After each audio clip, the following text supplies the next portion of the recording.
nous avons créé Claude Régnier, qui était gendarme à Tubize, et moi, nous avons créé les Amis de Hergé. Ça, c'est la vraie vérité. Il m'a téléphoné un jour en me disant, voilà, on devrait faire quelque chose. J'ai dit oui, mais bon, tout ce qui était, etc. Il dit, mais je ferai tout ce qui est emmerdant. Comme il était gendarme, il était habitué. Il dit, je ferai tout ce qui est embêtant et toi, tu feras le reste. D'accord. Et c'est vraiment... Et ça, c'est quelques mois après le décès de Hergé, c'est-à-dire début 84 déjà, nous avions pensé à faire les Amis d'Hergé. Mais il est vrai aussi, bien sûr, et en ça je donne raison à Philippe, si on discutait un peu, mais les 25 ans, c'est quand? C'est quand même l'année prochaine, parce que la revue, et pour vous c'est ça qui est important, c'est ça qui vous a fait connaître, la première revue apparue évidemment l'année prochaine, si je puis dire, 25 ans avant. Voilà. Alors, donc, muni d'un carnet d'adresses, je veux dire exceptionnel quand même, parce que c'était toute la BD des années 70, 70. Et donc voilà, j'ai fait donc premier passage obligé chez Hergé. Ça, de toute façon, c'était le premier qui devait passer sur la liste. Et donc, la première rencontre avec Hergé dans les studios, c'est assez émouvant, assez exceptionnel. Et puis bon, je me suis retrouvé devant, pour moi, bien sûr, on a tous connu Hergé à l'école. On a commencé par lire ces BD que nous étions en culotte courte. Et puis, comme je dis, c'est un homme charmant, aimable, disponible. Et me voilà en train de faire son portrait. Et donc le portrait est paru en 71, donc c'était le premier portrait. Et puis donc je suis, par la même occasion, donc resté au journal Tintin pour des multiples reportages. Et bien entendu, la galerie photo donc, a commencé. Ça paraissait pratiquement au début toutes les semaines, et puis ça s'est espacé. Et puis, enfin, ça a quand même duré, je pense, 4 ans. Et donc, je reviens à Hergé, parce que j'ai eu de multiples occasions de retourner, parce qu'il dessinait les Picaros, donc de retourner faire des reportages pour montrer l'évolution de son travail, et puis en fait le studio montrer. Parce que je pense que dans les Picaros, il y a eu un moment donné où ça a un peu, disons, flanché, qui travaillait moins. Et puis il a repris ça, je veux dire, de plus belle, et je suis retourné donc faire des reportages. Je dis bien des reportages parce que je crois que j'y suis allé 5 ou 6 fois. Et puis j'ai refait un portrait qu'Hergé aimait beaucoup, donc qui est celle, voilà, donc qui n'a pas été la photo qui est parue donc dans la galerie. Et cette photo-là, Hergé, bon, l'a choisie, m'en a demandé, je pense que c'était une vingtaine ou une trentaine, en petit format, qui servait pour dédicacer à ses amis, je dirais, ou à ses amis proches, donc parce qu'il y avait quand même, je crois que j'ai tiré à peu près 30 photos, qui étaient donc en 10-15, avec un espace pour la... Ce qui est magnifique, c'est que tout à l'heure, nous verrons 2 personnes qui se sont retrouvées, tout en faisant un peu le même métier, retrouvées aujourd'hui, un peu grâce à toi. Exactement. Et grâce à nous. Il y en a un autre, pour moi il y en a 2, il y a le vrai, et puis il y a le faux quand même un peu, hein, mais qui est quand même très vrai. Hein. Plus vrai que le faux, d'ailleurs. Et lui, eh bien, figurez-vous qu'il a eu aussi un accident. Pas mal d'ailleurs. Alors là, je voudrais qu'on lui donne un petit micro pendant quelques minutes. Et le mien, ben oui. Mais tu peux marcher encore.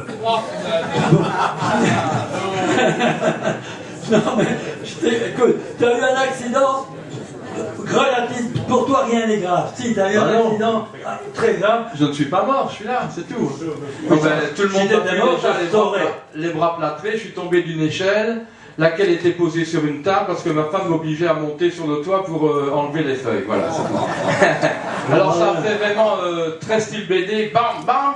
Je suis déjà tombé d'une échelle, mais j'ai vu l'échelle glisser, j'ai sauté, j'ai roulé. Là, j'ai explosé au sol. Je suis resté dans les vapes pendant 6 minutes. Ma femme, pourtant infirmière, pensait que j'étais parti. Je me suis réveillé, après 6 minutes, je la voyais pleurer. J'ai vu mes lunettes dans le sang, j'ai des fractures ouvertes, évidemment. Enfin, non, ouvertes, voilà. Et alors, j'essaye de reprendre mes lunettes. Je comprends pas. J'ai même pas mal à ce moment-là. Aïe! Pas possible. Je lui dis, j'ai le poignet cassé, et puis je veux me relever, j'ai l'autre aussi. Voilà. Donc, mais ça va parce que j'ai eu la chance, c'est arrivé fin mai, les interclubs tennis ont commencé début mai, mais je joue au mois de juin en vétéran. Mais on m'avait demandé en messieurs d'aller dépanner une équipe ou l'autre, il manquait quelqu'un, et j'ai eu la chance de faire 3 perfs, si bien que sans jouer, à part ces 3 matchs, j'ai pu conserver mon classement. Youpi! Oh, Paulette, bonne fête, Paulette. Toujours directrice de Belle Vision, toujours. Hein, c'est pour que Belle Vision existe toujours. Et vous, Nicole Guyot, dessinatrice. Et quoi encore? Et pianiste aussi. Philippe, je te laisse autant de talent autour de toi. Je vais faire de mon mieux pour imiter Stéphane Stéphane. Pas facile. Pas facile.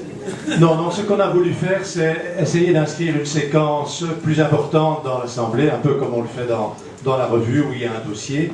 Et par un jeu de rencontres, en fait, j'ai rencontré Nicole il y a quelques temps. Elle s'est présentée, elle nous a dit ce qu'on faisait.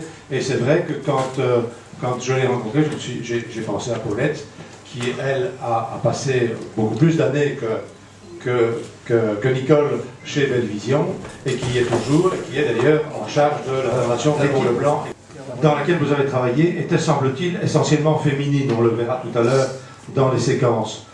Pourquoi, à votre avis? Je pense peut-être la sensibilité. Je ne sais pas, je ne me suis jamais posé la question, mais c'est vrai que... Le sérieux féminin, le savoir-faire, la minutie. Je crois pas, la minutie peut-être, je pense. Quoique au service animation, là il y avait des messieurs, il y avait des dames. J'allais vous dire, à part Raymond Leblanc, qui était un homme, et Yvan Sux, il y avait sans doute d'autres hommes. Ah oui, dans d'autres services, oui. Hein, mais je parle du service traçage. Dans le traçage et le coloriage. Oui, c'est donc notre chef, quoique il y a eu Prosper, un monsieur comme responsable tout un temps. Prosper. Non, c'est-à-dire que dans le traçage coloriage, on avait une 50aine de jeunes filles. Et c'était pour la minutie. On a essayé avec des jeunes garçons aussi, mais ils s'énervaient très vite. Et c'était les filles qui travaillaient le mieux dans ce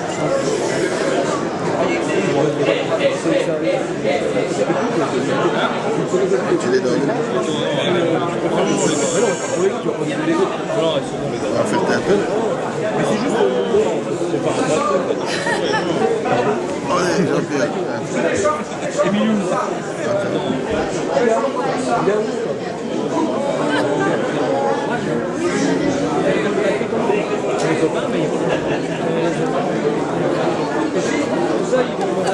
Je la connais, je l'ai déjà vue, pas besoin de me cacher.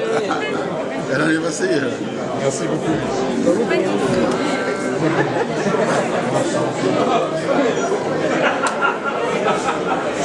Tu n'as pas honte? Non.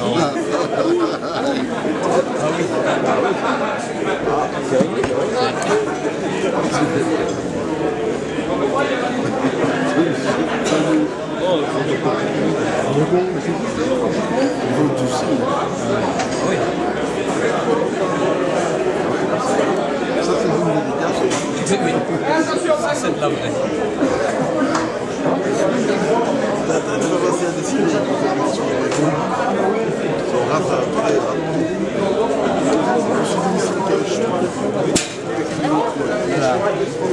Qu'est-ce que tu as marqué? Je n'ai pas honte, mais si, bon, allez, amitié. Ça, c'est rare, hein, Pascal. Ça, c'est rare. Ouais. Bon. Je cherche encore ma femme.